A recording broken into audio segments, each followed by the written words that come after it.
Dans ce nouveau module, nous allons traiter des variables qui sont le premier point fondamental de la programmation informatique.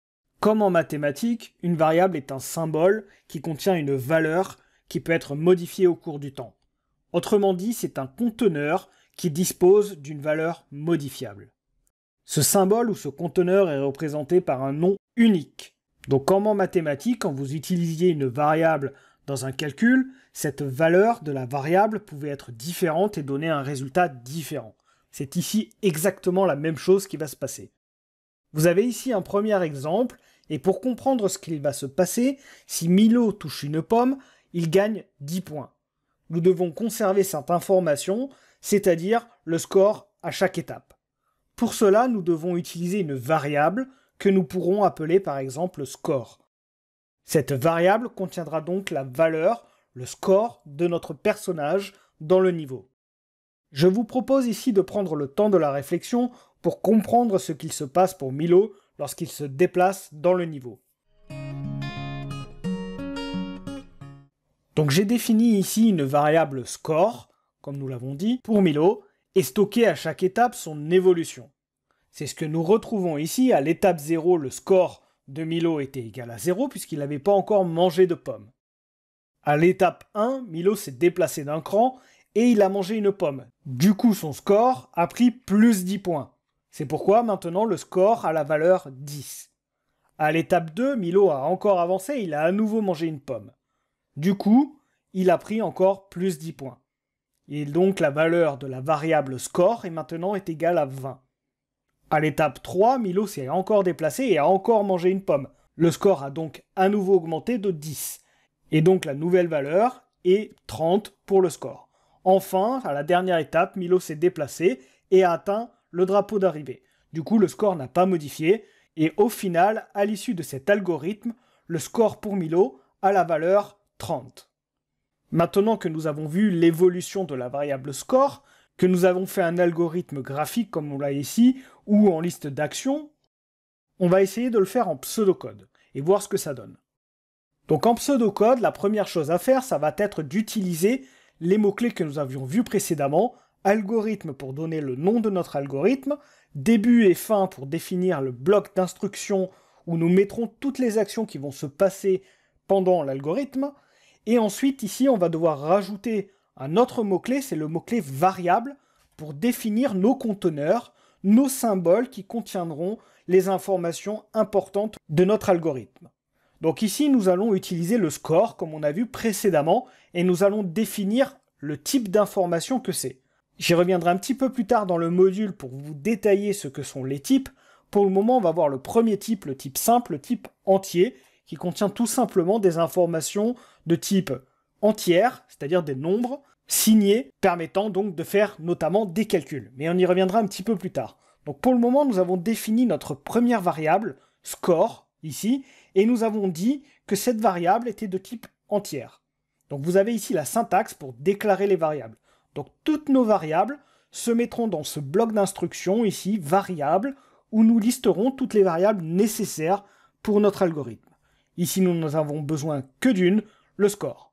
Maintenant que nous avons déclaré cette variable, et j'insiste sur le mot déclarer, c'est le terme technique informatique, quand on signale à l'algorithme que la variable existe, on fait une déclaration. Donc ici, on vient de déclarer la variable. Maintenant, cette variable, une fois déclarée, dans le corps de notre programme, c'est-à-dire entre le début et la fin de l'algorithme, d'ailleurs j'ai dit une petite bêtise, c'est pas programme, hein, c'est algorithme bien sûr, donc dans le corps de notre algorithme, le score doit être initialisé. Un deuxième terme extrêmement important, l'initialisation d'une variable, c'est-à-dire donner une première valeur à notre variable. Donc on vient déjà de voir deux notions extrêmement fondamentales au niveau des variables, la déclaration, le fait de dire à l'algorithme que la variable existe, et le fait de l'initialiser, c'est-à-dire donner une première valeur à une variable. Ces deux choses doivent être tout le temps réalisées. C'est obligatoire. Maintenant que nous avons réalisé la déclaration de la variable et l'initialisation à l'étape 0, donc au démarrage de l'algorithme, nous allons pouvoir dérouler notre algorithme au fur et à mesure des étapes. La première chose qui va se passer à l'étape 1, donc au passage de l'étape 0 à l'étape 1, Milo va avancer d'une case. Donc on a rajouté l'instruction avancer. ensuite, on va indiquer à Milo qu'il a gagné 10 de score en plus. Donc le score était au départ à 0, à l'étape 0. Maintenant, il a mangé une pomme, et vu qu'il a mangé une pomme, il va gagner 10 points. C'était ce qu'on avait vu précédemment. Pour cela, on va écrire la syntaxe suivante, avec score reçoit la valeur score plus 10. Donc c'est-à-dire que l'ancienne valeur de score, qui était égale à 0, va prendre son ancienne valeur, c'est ce qui est écrit ici, plus la nouvelle valeur de 10 points. C'est ce qu'on a écrit ici, la variable score reçoit son ancienne valeur plus 10. C'est exactement comme ça qu'il faut le lire. Donc je vous ai parlé des termes de déclaration, d'initialisation, et on va rajouter le troisième terme, l'assignation. L'assignation, qui correspond un petit peu à l'initialisation dans un certain sens, l'assignation, c'est le fait de donner une valeur à une variable. Donc quand on fait une initialisation, c'est-à-dire qu'on donne une première valeur à une variable, on réalise en fait une assignation une première fois. Ensuite, quand on va mettre des nouvelles informations dans nos variables, comme on l'a ici sur cette étape, on rajoute 10 points à notre variable, on réalise une nouvelle assignation. C'est-à-dire que la variable score reçoit son ancienne valeur plus 10. Et ça, c'est une assignation. C'est un terme technique, encore une fois, qu'il faut connaître. Donc on a vu ces trois termes, déclaration, initialisation et assignation. Et le symbole de l'assignation, en algorithmique, c'est le symbole de la flèche que vous avez ici. Donc retenez-le, on va toujours l'utiliser. Donc le fait d'assigner une valeur, ce sera une flèche. Donc ici, à l'étape 1, le score prend son ancienne valeur plus 10 points, c'est-à-dire que le score aura la valeur 10 à l'étape 1. Maintenant, essayez de réfléchir ce qui va se passer à l'étape 2. C'est assez logique, il va prendre 10 points de plus. Donc là, vous êtes capable normalement de rajouter la partie d'algorithmie passant de l'étape 1 à l'étape 2.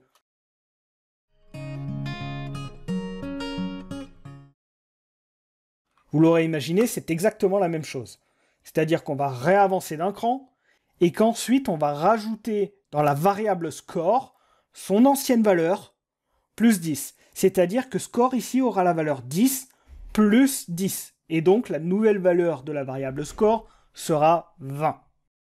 Le passage de l'étape 2 à l'étape 3, vous pouvez là aussi le deviner, c'est exactement la même chose. Donc on continue, étape 3, Milo avance et on va rajouter à nouveau dans la variable score son ancienne valeur qui était égale à 20 à l'étape 2, plus 10, et on se retrouve à avoir score est égal à 30. Et enfin, la dernière étape du passage de l'étape 3 à l'étape 4, Milo avance et l'algorithme est terminé. Voici notre algorithme que nous venons de réaliser qui permet d'avoir l'évolution de la variable score. Vous imaginez bien ici que si on veut par exemple afficher cette variable score à la fin de notre algorithme, sa valeur serait égale à 30. Pour le moment, on ne va pas regarder les affichages, on verra ça plus tard. Ici, on vient de voir l'évolution de la variable score. Je vous fais ici un récapitulatif de tout ce qu'on a vu dans cette première partie sur les variables. Et on vient globalement de voir tout ce que contenait une variable et tout ce qui se passait. Donc vous avez le bloc des variables, comme je vous ai dit, qui permet de définir toutes les variables qui existent. Ensuite, on déclare la variable, tout simplement en disant qu'elle existe et en lui donnant un type. C'est ce qui est fait sur cette ligne ici. Après, vous avez l'initialisation, c'est la première action qui est faite sur la variable, le fait de lui donner une première valeur. Et enfin, on réalise des assignations qu'on peut aussi appeler affectation. Ça peut avoir l'un ou l'autre des mots. En tout cas, vous pouvez retenir ces deux mots qui sont importants dans la programmation informatique, assignation ou affectation. Ce qui veut dire la même chose.